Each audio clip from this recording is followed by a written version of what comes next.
स्वावलंबन। स्वावलंबन का मतलब है आत्मनिर्भरता, आत्मविश्वास और स्वतंत्रता।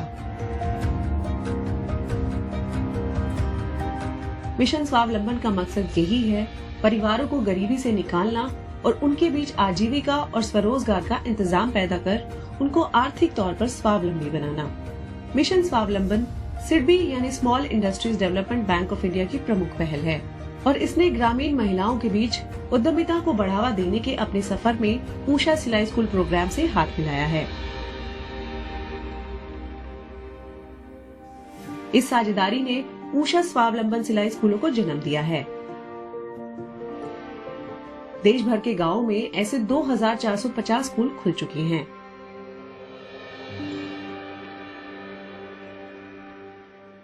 जब ये प्रोग्राम शुरू हुआ था तो बहुत एक मेल जोल की एक भागीदारी शुरू हो गई थी सिडबी और उषा की, कि दोनों की ऑब्जेक्टिव्स हैं to create self employment.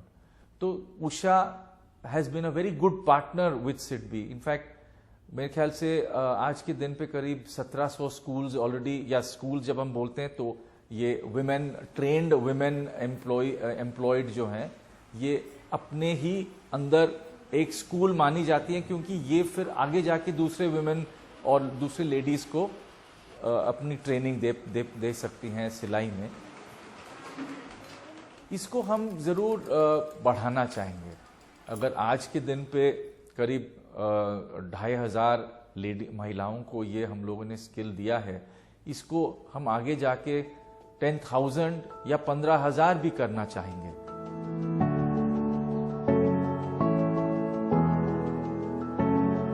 Mission स्वावलंबन का मकसद रोजगार चाहने वालों से ज्यादा रोजगार देने वालों को खड़ा करना है। वे ऊषा सिलाई स्कूल की महिला उद्यमियों को क्रय उद्यमी कहते हैं। उषा और सिडबी ने उनका जो मिशन स्वावलंबन है उसके तहत ये पार्टनरशिप की है। और मिशन स्वावलंबन का जो उद्देश्य था वो ये था कि जो विमेन हैं और यूथ हैं उसमें हम एंटरप्रेन्योरशिप किस तरह से प्रमोट कर सकते हैं। और जैसे कि आपको पता है उषा सिलाई स्कूल का जो कार्यक्रम है वो भी स्किल डेवलपमेंट, फाइनेंशियल इंडिपेंडेंस और entrepreneurship, micro entrepreneurship enterprises promote करने के लिए बना हुआ है। आपके काम में जितनी सफाई होगी, जितने अच्छे से आप सिखाओगे, उतनी अच्छी आप लड़कियों से फीस भी ले सकते हो। हिमाचल प्रदेश की संजना देवी ऊषा सिलाई स्कूल की उन टॉप 5 महिलाओं में है जिनकी औसत मासिक कमाई सबसे ज्यादा है। लेकिन यहाँ तक पहुँचना आसान नहीं था। संजना देवी ने काफी मुश्किलों का सामना करते हुए आज अपने लिए नाम हासिल किया है और ये सब लॉकडाउन के दौरान हुआ। हम जलंधर में रहते थे, जब कोरोना आया तो मतलब सब हालात बंद ही थे, खाने पीने की भी दिक्कतें थी, शॉप वगैरह खुली नहीं थी। मतलब फिर हमने सोचा कि यहाँ तो भूखे ही मरने का हिसाब हो गया था। फिर हमने आपस में बातचीत की क्यों ना हम अपने गांव चलें, कुछ नहीं होगा तो मतलब खाने पीने का कोई ना कोई तो मदद करेगा, यहाँ कौन करेगा, यहाँ तो घर में सब बंद थे। तो फिर हम चले आए। इस दंपति को कोविड से संक्रमित होने के डर से गांव में स्वीकार नहीं किया गया। उनको 1 महीने से ज्यादा क्वारंटाइन रहना पड़ा और किसी को भी उनके करीब जाने की इजाजत नहीं थी।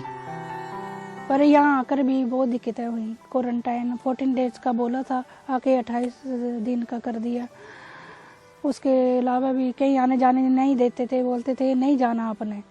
तो हमने 40-42 दिन का किया था क्वारंटाइन अपने आप का ही। उसके बाद मतलब थोड़ा लोग तब भी डरते थे हमसे, कि सोचते थे कि पता नहीं ये कोरोना लेकर आए हैं, पता नहीं कब तक रहता है।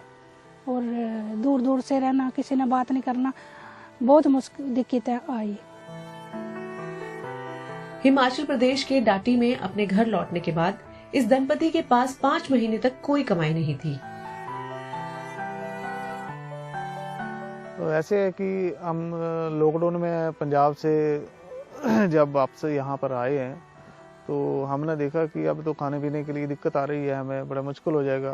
काम कार कोई था नहीं, तो मैंने अपनी वाइफ वाइफ से डिस्कस किया कि आपको काम आता है तो क्यों ना हम थोड़ा सा अपना एक काम शुरू करें, जो जिससे थोड़ा सा हमें इनकम का कुछ न कुछ तो साधन बन जाए। संजना ने उस समय कई लोगों से मदद मांगी, लेकिन ये पंचायत के प्रमुख से उनकी मुलाकात थी जो उनके जीवन में अहम मोड़ लेकर आई। जब हमारा ये सिडबी वाला स्वावलंबन प्रोग्राम स्टार्ट हुआ तो उस समय कोविड वाला टाइम चल रहा था, तो बेनिफिशियरी आइडेंटिफिकेशन के लिए फिर हमने अप्रोच किया ग्राम पंचायत को कि अगर कुछ ऐसे लोग हैं जो कोविड से इफ़ेक्टेड होकर आए हैं और अपने घर वापस आए हैं, तो तब हमें फिर पंचायत ने उनको रिकमेंड करा था कि एक ऐसी फैमिली है। Then we talk to her, उनसे फिर हमने बातचीत करी, उनसे जानकारी ली और हमें लगा कि एक अच्छी महिला है जिसके अंदर कुछ करने की एक क्षमता है। विवेक शर्मा जी आधार संस्था के और इंद्रजीत सर, इनके माध्यम से मुझे पता चला था कि भाई ट्रेनिंग हो रही है, क्योंकि इन्होंने घूम घूम कर पंचायतों में बोला था ना, इस करके हमें पता चला। फिर उसके बाद हमने 9 दिन की ट्रेनिंग की, बच्ची को घर छोड़ा, हमने वहाँ रात को भी रुके।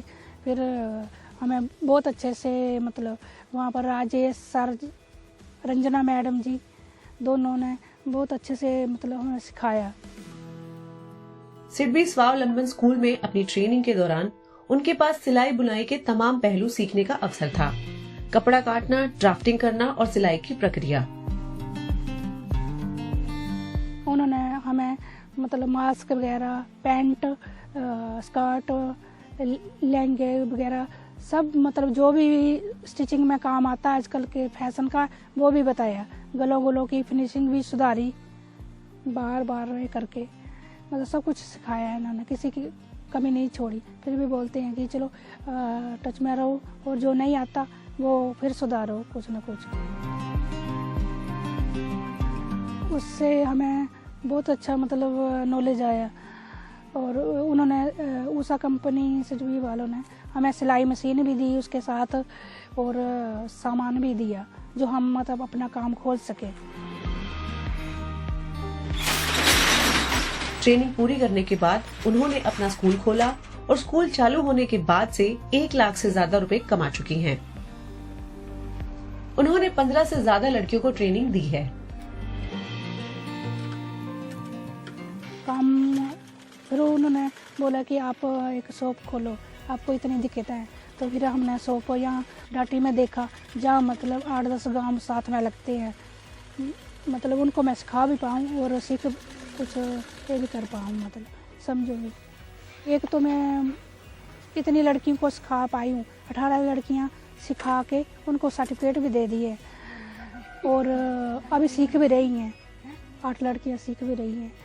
तो इसकी एक तो मेरी पहचान बनी, पहले पहचान नहीं थी, उषा वालों ने पहचान भी दी, उषा सिडबी वालों ने। फिर दूसरा, मैं यहाँ सबसे घुल मिल भी पाई, अब मेरे को अच्छा लग रहा है यहाँ पर।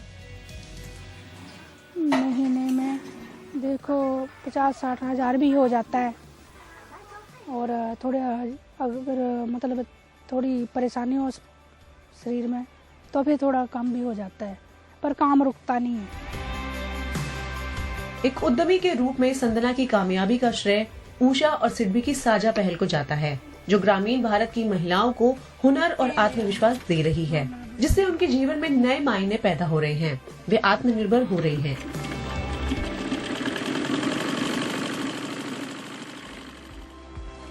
हिमाचल प्रदेश की संजना की ही तरह ऐसी महिलाएं उड़ीसा के केंद्रपाड़ा में भी हैं, जो अपनी जिंदगी बनाने में जी जान से जुट गई हैं।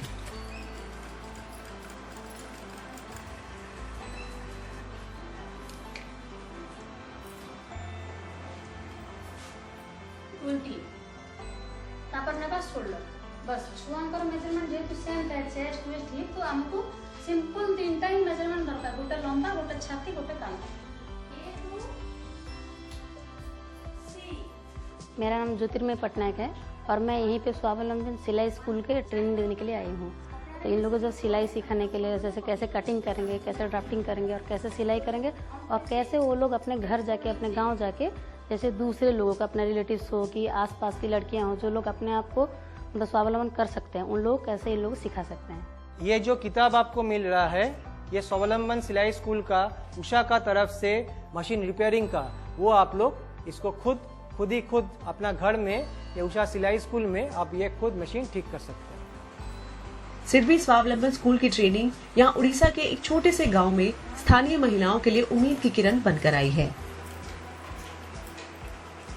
स्वावलंबन सिलाई स्कूल रे मोर उषा मैं उषा स्वावलंबन सिलाई स्कूल में ट्रेनिंग लेने आई हूँ। सिलाई सीखा आई ट्रेनिंग के बाद मैं वापस अपने गांव जाकर आस पड़ोस की महिलाओं को सिलाई सिखाऊंगी। पिला छुआ कि माँ माने की मैं आत्मनिर्भर बनना चाहती हूँ। चेष्टा करेगी।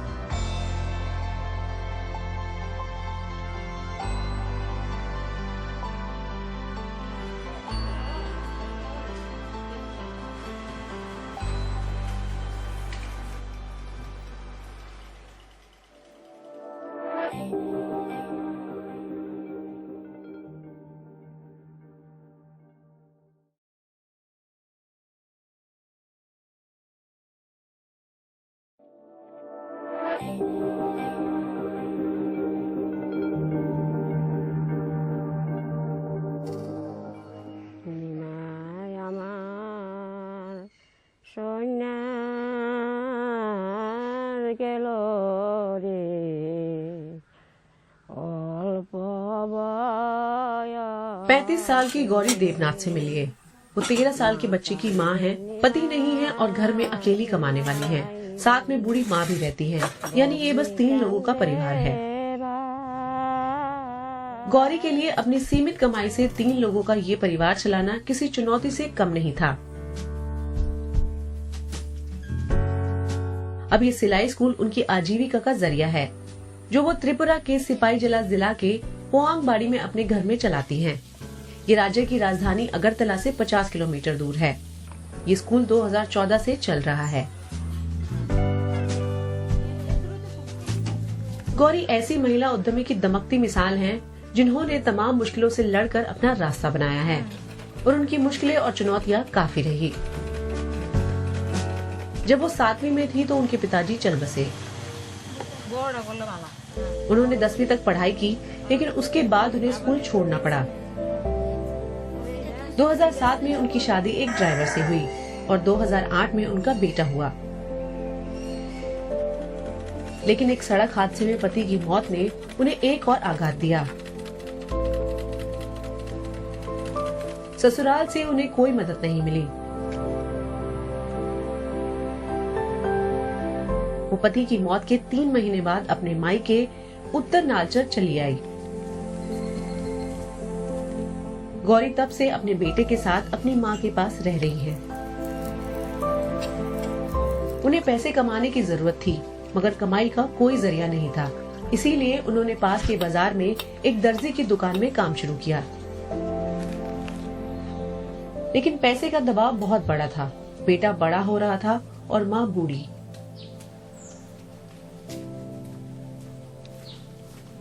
বাবা কইছে এই সেলাই টেলাই শিখন লাগতো না, তবু আমি কিছু না, আমার সেলাই শিখতেই হইব।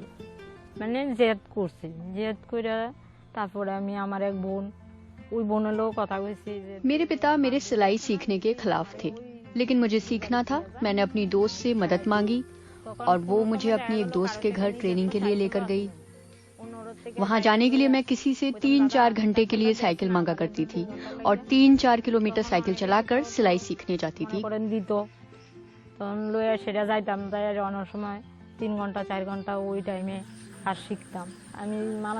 मेरे पिता मेरे सिलाई सीखने के खिलाफ थे, तो वो मुझे कभी सिलाई मशीन नहीं दिलाते। इसलिए सिलाई मशीन खरीदने के लिए मैंने अपनी माँ को मनाया। मेरी माँ ने मेरे लिए एक सिलाई मशीन किराए पर ली, जिसके लिए हर दिन 20 रुपए का किराया जाता था।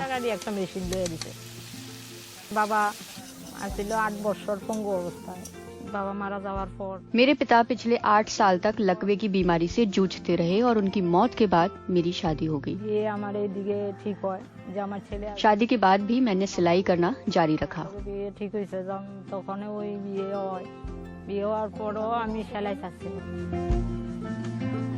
गौरी एक साथ कई काम करती थी। अपनी टेलरिंग करना, घर चलाना, अपने छोटे बेटे और बूढ़ी माँ की देखभाल करना। दूसरों की दुकान में काम करते हुए उनकी आय इतनी नहीं थी कि वो सबके खाने कपड़े का इंतजाम कर सके। दरअसल उन्हें बीशागढ़ के सबसे पास के बाजार में पहुंचने के लिए रोज 40 रुपए खर्च करने पड़ते थे, जो उनके पास से सिर्फ 20 किलोमीटर दूर है। जीवन जैसे एक बेहद मुश्किल मोड़ पर था। जनवरी 2014 में उषा सिलाई स्कूल से एक ट्रेनिंग के तौर पर जुड़ने के बाद उनके और उनके परिवार के जीवन में एक नई उम्मीद पैदा हुई। ट्रेनिंग के बाद उन्होंने अपने घर में ही अपना स्कूल शुरू किया। वह अपने स्वयंसेवी समूह और दूसरी महिला संगठनों की मदद से अपने स्कूल को प्रमोट करने लगी। उन्होंने अपने समुदाय का सहयोग हासिल किया। वो 22 लड़कियों को सिखा चुकी हैं और अब 6 नई लड़कियों को सिखाने वाली हैं।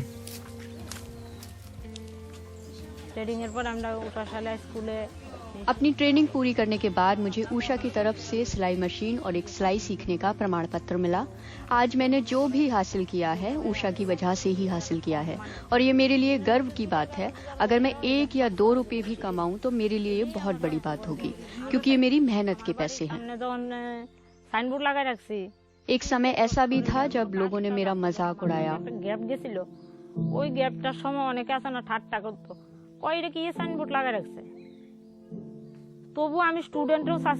लेकिन उषा और उषा में काम करने वाले मेरे सहयोगियों ने मुझ पर भरोसा किया, जिसकी वजह से आज हालात बदल गए हैं। एक दिन फिर आइबो যখন আমি কষ্টে আছিলাম, যখন আমি 22 মাসের শিশুটা আমি একা হয়ে গেছি। আমার শ্বশুর বাড়ি, আমার মানে বাপের বাড়ি কেউ আমার পাশে আছিল না।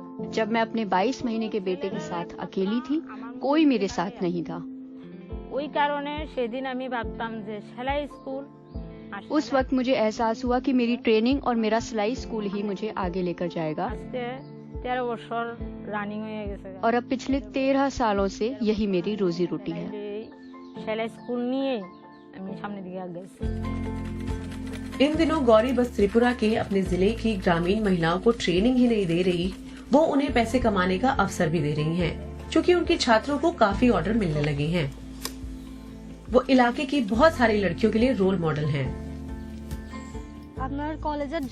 मैं गौरी मैम से पहली बार तब मिली थी जब उन्होंने मेरी स्कूल की यूनिफॉर्म सिली थी। मुझे उनका काम बहुत अच्छा लगा। मैंने उन्हें बताया कि मुझे भी सिलाई सीखनी है। उन्होंने मुझे कहा कि 10 बच्चों का एक समूह बना लो जो लोग सिलाई सीखना चाहते हो। मैंने वैसा ही किया और आज हम सब उनसे सिलाई सीख रहे हैं।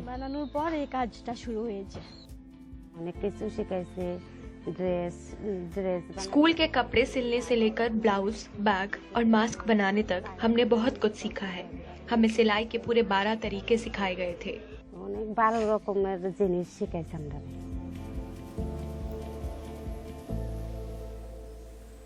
गौरी अपना सिलाई स्कूल अपने घर से चला रही थी, लेकिन जब से उन्होंने अपना स्कूल नालचर के छोटे से बाजार में शिफ्ट किया है, उन्हें स्वावलंबी रोल मॉडल के रूप में सिडबी से अतिरिक्त आर्थिक मदद मिली है।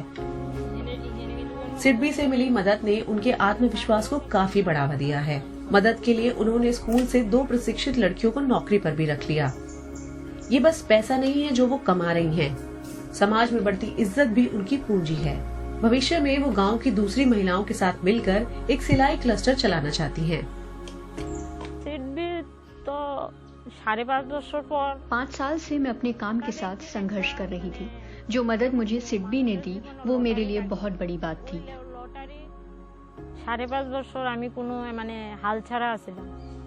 ভাবছি এই পড়াশোনা তো কোনো। मैं इतनी पढ़ी लिखी नहीं थी कि मुझे कोई अच्छी नौकरी मिल सके और मेरे पास नौकरी पाने का कोई तरीका भी नहीं था। করতে গেলে যোগ্যতা লাগবে। আর যোগ্যতা আমার। सिलाई को छोड़कर मेरे पास और कोई योग्यता नहीं थी। फिर एक दिन अचानक उषा से मनोज सर मेरे पास आए और सिडबी की मदद से मैंने सिलाई मशीन खरीदी और एक दुकान खोल ली। করার পর মনে করেন মেশিন পাওয়ার পর এখন আমি দোকান দিতে পারছি। अभी मुझे खुद को साबित करने के लिए कुछ और वक्त लगेगा। तो আমার 5 বছর সময় লাগতে পারে। आज गौरी औसतन अपने स्कूल और टेलरिंग से मिलने वाले काम से 10,000 रुपए कमाती हैं। वो इलाके की दूसरी महिलाओं की सिलाई मशीनों की मरम्मत भी करती हैं। उन्होंने 3 बार 20,000 से 25,000 का लोन लिया है और ऑर्डर पूरा करने के लिए कच्चे माल की खरीद में लगाया है। लेकिन वो कहती हैं उन्हें अब भी बहुत काम करना है और बहुत कुछ हासिल करना है। वह एक पक्का मकान बनाना चाहती हैं। वह अपने बच्चे को सबसे अच्छी शिक्षा देना चाहती हैं। और ये सब बस सपने नहीं हैं। उषा और सिडबी की मदद से उन्होंने जिस तरह अपने जीवन की पुरानी बाधाएं पार की हैं, उसी तरह ये भी जल्द हकीकत में बदलेंगी।